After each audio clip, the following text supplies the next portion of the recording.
தனுசு ராசி அன்பர்களே, எதிலும் வெற்றியே ஏற்படும். எதிரிகள் பணிந்து போவர். அவர்களால் மறைமுக ஆதாயமும் உண்டாகும்.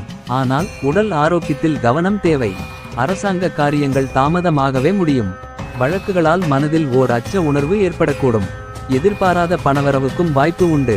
ஆனால் மாத பிற்பகுதியில் சகோதரர்களுடன் சிறு சிறு கருத்து வேறுபாடு ஏற்பட்டு சளியாகும். எடுத்த காரியங்கள் அனுகூலமாக முடியும். குடும்பத்தில் மகிழ்ச்சி நிலவும். திருமண முயற்சிகள் கைகூடும். சிலருக்கு குழந்தை பாக்கியம் கிடைக்கும். மாதத்தின் பிற்பகுதியில் உறவினர்களாலும் நண்பர்களாலும் ஆதாயம் உண்டாகும். அவர்களிடம் எதிர்பார்த்த உதவிகள் கிடைக்கும். திடீர் அதிர்ஷ்ட வாய்ப்புகளும் ஏற்படக்கூடும்.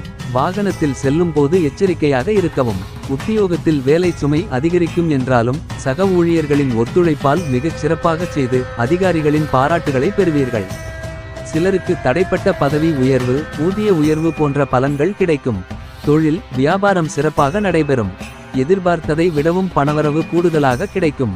ஆனால் அரசாங்க வகையில் எதிர்பார்க்கும் லசன்ஸ் போன்ற விஷயங்கள் கிடைப்பதில் தடை தாமதம் ஏற்படக்கூடும். குடும்பத்தை நிர்வகிக்கும் பெண்களுக்கு குடும்ப சூழ்நிலை மகிழ்ச்சி தருவதாக இருக்கும். அலுவலகத்துக்கு செல்லும் பெண்களுக்கு அலுவலக சூழ்நிலை உற்சாகம் தருவதாக இருக்கும். எதிர்பார்த்த சலுகைகள் கிடைக்கும். சாதகமான நாள்கள் நவம்பர் 18, 24, 26, 28, டிசம்பர் 2, 5, 8, 11, 14. சந்திராஷ்டமம் நவம்பர் 20 காலை முதல் 21, 22 மாலை வரை. அதிர்ஷ்ட எண்கள் 3, 5, 7.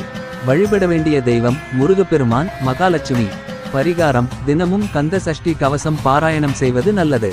சனிக்கிழமைகளில் சனி பகவானுக்கு அர்ச்சனை செய்வதும் வெள்ளிக்கிழமைகளில் மகாலட்சுமிக்கு நெய்தீபம் ஏற்றுவதும் சிறந்த பலன்களை தரும்.